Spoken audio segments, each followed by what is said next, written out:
Chag Sameach. Les Shana Tova belimud hachasidut ou bedarke hachasidut ikadvu vetichatmu. Qu'on soit tous inscrits dans les chemins et dans l'étude de la chassidut, Bezrat Hashem. Aujourd'hui, c'est une grande fête. C'est la fête de Yutet Kislev. Yutet Kislev, c'est le jour où l'Admour Azaken, le premier des rabbis de Lubavitch, le fondateur du mouvement, le fondateur qui nous a amené les premiers enseignements de la Torah d'Atachassidut, qui les a traduits dans une manière bien particulière et unique, les chemins de la Chassidut du Baal Shem Tov et du Maggid. Il a été libéré de prison après 52 ou 53 jours d'emprisonnement. Mais on va venir à ça très bientôt dans la paracha de cette semaine, paracha de Vayeshev. On voit que les frères de Yosef ont vendu leurs frères. De là, le Talmud de Shkalim en chapitre 2, dans le Talmud de Jérusalem, nous explique parce que le Bechor, le premier-né de Rachel a été vendu pour 20 kesef, c'est pour ça qu'on doit faire la mitzvah de Pidyon Aben, du rachat du premier-né, pour 20 kesef, qui veut dire 5 slaïm. La Gemara nous dit également que cette mitzvah de Pidyon Aben, vous savez pourquoi on l'a fait? On l'a fait parce que Kadesh li kol bechor, le soir de la sortie d'Égypte, Dieu a tué tous les premiers-nés égyptiens et les premiers-nés juifs sont restés vivants. Donc, à travers eux, il y a eu une sanctification du nom de Dieu. Et à cause de ça, Dieu a sanctifié les premiers-nés pour les 30 premiers jours de leur existence. Chaque premier-né, qui est né naturellement, appartient au Kohen, appartient à Hachem. Il faut le racheter. Donc c'est une mitzvah qui est pleine de joie. C'est une mitzvah qui, lorsqu'on participe à cette Seudat mitzvah, c'est comme si on avait jeûné 84 jeûnes. Donc c'est quelque chose de positif. Comment est-ce qu'on dit que cette mitzvah, elle vient à cause de la vente de Yosef? D'autre part, le Talmud de Jérusalem nous dit, vous savez, puisqu'ils ont vendu Yosef pour 20 kesef, par conséquent, ils étaient 10 frères, on divise, ça fait 2 chacun, ça fait un demi-shekel chacun. C'est pour ça qu'on a la mitzvah de Machatzit HaShekel et Chaper al Nafshotechem, comme qui est écrit dans la paracha de Tikidissa, que chacun doit donner un demi-shekel de manière à avoir la kapara. Et ce demi-shekel, on s'en servait à quoi exactement au Beth Amikdash? Au korbanot sibour, au sacrifice de la communauté. Pas les sacrifices personnels, mais les sacrifices de la communauté, qui étaient offerts au Beth Amikdash. Alors il faut comprendre. D'un côté, je comprends que Machatzit HaShekel, c'est une kapara, c'est pour quelque chose de négatif, on doit avoir kapara. Mais d'un autre côté, la mitzvah de Pidyon Aben, c'est quelque chose d'heureux, c'est quelque chose de beau, de spécial. C'est une mitzvah, c'est un bel événement. Comment se fait-il que ces deux mitzvot, une positive et une de l'autre côté qui semblerait à cause du négatif, les deux aient la même source, la vente de Yosef. Mais la vente de Yosef elle-même, elle ne paraît pas comme étant quelque chose de positif.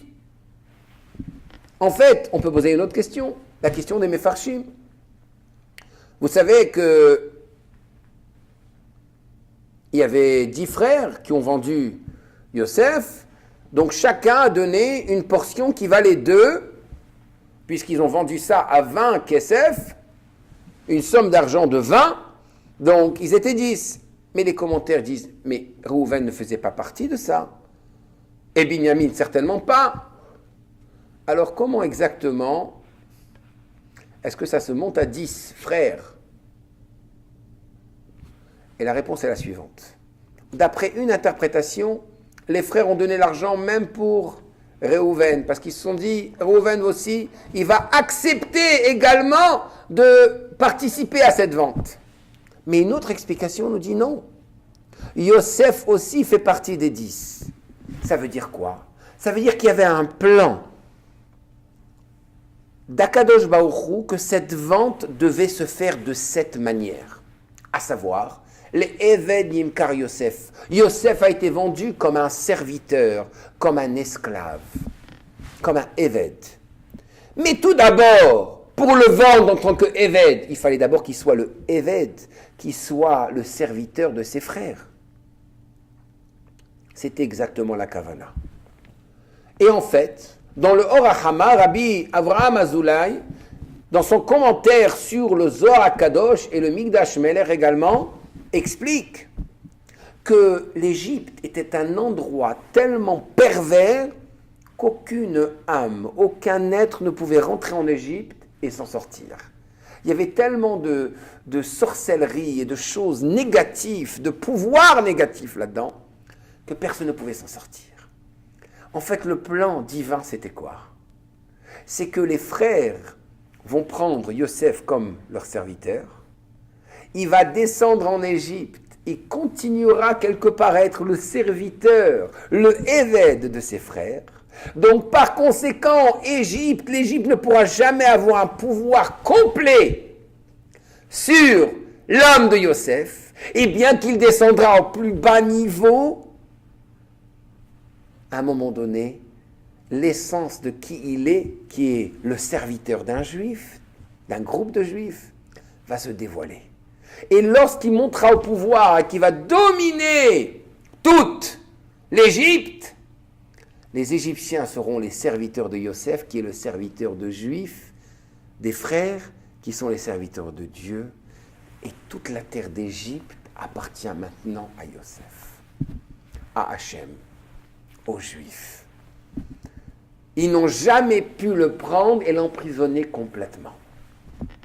De là, j'aimerais passer à un autre Yosef, le Yosef d'aujourd'hui, Rabbi Shneur Zalman de Liadi, le fondateur de Chassidut Chabad, qui lorsqu'il était un des élèves, le plus jeune des élèves, comme Yosef était le plus jeune des fils à l'époque de Yaakov, Vayiru echad ki oto avaviem mikol banav, et ils ont vu comment Yaakov favorisait Yosef, comme les frères, les élèves du Maguid de Mezrich ont vu ce favoritisme, cet œil favorable que le Maguid a eu sur Rab Zalman, cette nouvelle Neshama, comme il nous l'explique, une nouvelle Neshama qui n'était jamais descendue, qui est descendue dans le monde,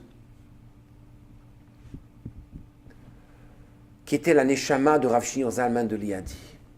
Vayiru vaikaneu bo echav. Les frères étaient jaloux. Qu'est-ce qui s'est passé éventuellement? Les opposants à la Chassidoute ont vendu Rabbi Shneur Zalman de Liadi, ont amené des accusations sur lui. Il s'est retrouvé en prison pour 52 à 53 jours pour les 53 chapitres du Tanya, à cause de sa diffusion de la Torah Chassidoute. Il était heureux de pouvoir sacrifier sa vie parce que justement, il a propagé la Chassidoute. Mais de là, qu'est-ce qu'il en est sorti? Lorsqu'il se retrouvait à Shklov devant les grands rabbins et devant les opposants de la Chassidoute et même devant ses amis, ils lui ont dit: mais c'est quoi ce nouveau chemin que tu as fait dans la Chassidoute? C'est pas ce qui a été enseigné. Il faut se calmer. C'est des secrets qui doivent être gardés. C'est pas des secrets qui doivent être propagés comme ça, même au plus simple des hommes. Lorsque l'Admour Azaken a reçu ce message, lorsqu'il a été peiné par ses frères, ses confrères, les élèves du Maguid, c'est à ce moment-là qu'il a continué. Il a dit: non, il faut continuer à propager la Chassidoute. C'est pas seulement pour guérir l'âme du juif qu'on a besoin de Torah Chassidoute, mais c'est en même temps pour nous préparer à la Géoula. Pour nous préparer justement quand on est dans l'exil, d'avoir ce brin de feu qui brûle à l'intérieur de nous et qui nous permet justement de se sortir de cette galoute et d'éventuellement dominer. Et d'ailleurs, le Maguid de Mezrich, un beau soir, alors qu'il allait dans le dortoir de ses élèves, il était là avec une lanterne, et lorsqu'il est arrivé à côté de Rab Zalman, Rab Shneur Zalman, le Rav, il a dit: tu vois, il sera le Rav de toute la Russie. Et en effet, c'est ce qui s'est passé. De la même manière que Yosef est descendu, ensuite il est remonté pour dominer toute la terre d'Égypte.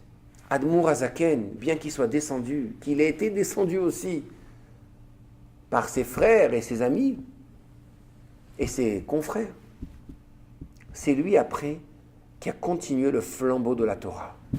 Et aujourd'hui, On peut se demander comment c'est possible qu'un Yosef qui s'est tenu devant Potiphéra et qui a vu le visage de son père lui apparaître alors qu'il était dans la maison, un riche. Il avait perdu sa mère à 9 ans, ses frères le détestaient, vendu à 17 ans, son père croyait qu'il était mort, il était dans l'endroit le plus bas du monde. Pourquoi est-ce qu'il n'a pas fauté? Parce que il est écrit Vaïmaen, il a refusé. Il a refusé de tomber dans le péché. Pourquoi il a refusé? Parce que lorsque les frères sont venus consoler leur père Yaakov de la perte de Yosef, il est écrit aussi la même expression, il a refusé, il a refusé de lâcher son fils, de lâcher l'espoir. Il a continué à croire en son fils. C'est ça qui a donné le pouvoir à Yosef de croire en lui-même. Admour Azaken croit en chacun de nous. Et c'est pour ça qu'aujourd'hui, dans le monde entier, dans les fins fonds de l'Amazone, ou en Inde, ou en Alaska, ou en Corse, peu importe où vous allez dans le monde, il y a 4800 shluchim, émissaires, qui continuent à vibrer et être enflammés avec cette flamme de la Torah, et qui sont prêts à se sacrifier pour un autre juif. Maintenant, on peut comprendre pourquoi dans le Talmud de Babylone, qui a 36 masertot, qui a 36 traités, alors qu'il manque plein de traités, puisque tous les autres traités sont dans le Talmud de Jérusalem, les Chachamim ont décidé d'inclure d'Afka le traité de Shkalim. Parce que le traité de Shkalim, ça parle justement de Machatzit à Shekel, le demi-shekel. Je ne suis pas complet sans toi, je suis qu'un demi. La kapara, c'est quoi? C'est justement qu'on va donner le demi-shekel pour les corbanotes de la communauté. On va s'unir. De manière à montrer la paix entre le Talmud de Jérusalem et le Talmud de Babylone, qui sont constamment en train de se disputer, il fallait prendre justement la Maseret qui parle de Ahavat Israël, qui représente la Ahavat Israël, l'amour du prochain, et la mettre dans cette Maseret. Et puisque Babylone, ça représente aussi l'exil, c'est justement de cette Maseret qui vient de Jérusalem, qui représente la Géoula, qui représente la lumière d'Hachem au moment du Mashiach, qu'elle devait justement être là pour donner ce pouvoir. Et en fait, c'est ça le message de l'Admour Hazaken. L'Admour Hazaken est venu dans le monde pour pouvoir amener cette Achdut Israël. Il n'y a pas d'Ashkenaz, il n'y a pas de Séfarad, il n'y a pas orthodoxe, réforme, conservateur, toutes ces différences. Il y a seulement l'essence du juif. Et l'essence du juif, même quand on se trouve dans l'exil le plus profond d'Égypte, c'est à ce moment-là qu'il est capable de remonter et de redécouvrir et de dévoiler les pouvoirs cachés qui sont à l'essence même de son être. Et c'est pour ça qu'il nous a dévoilé le Tanya.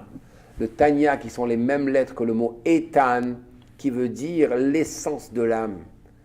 Et si on étudie l'essence de la Torah, on est capable de dévoiler l'essence de l'âme. Alors en ce jour de Yutet Kislev, où on célèbre Shnei Or Zalman, Shnei Or qui veut dire deux lumières, la lumière de la Torah dévoilée, le Shulchan Aruch Harav, et la lumière de la Torah cachée, le Tanya, qui s'unifie dans une chassidoute, la chassidoute de l'Admour Hazaken. On célèbre cette libération, on célèbre ce dévoilement de la Torah qui nous a été donné en ce jour. Et Bezrat Hashem, on va tous prendre sur nous de s'associer plus à l'essence de la Torah, de manière à pouvoir, même dans les moments les plus difficiles et les plus bas, de savoir, pas seulement de croire, mais de savoir que nous sommes libres et nous sommes connectés à Dieu. Que Bezrat Hashem, le sroud de ce jour, vous amène toutes les brachot et qu'on puisse vivre ensemble la Géoula Shelema.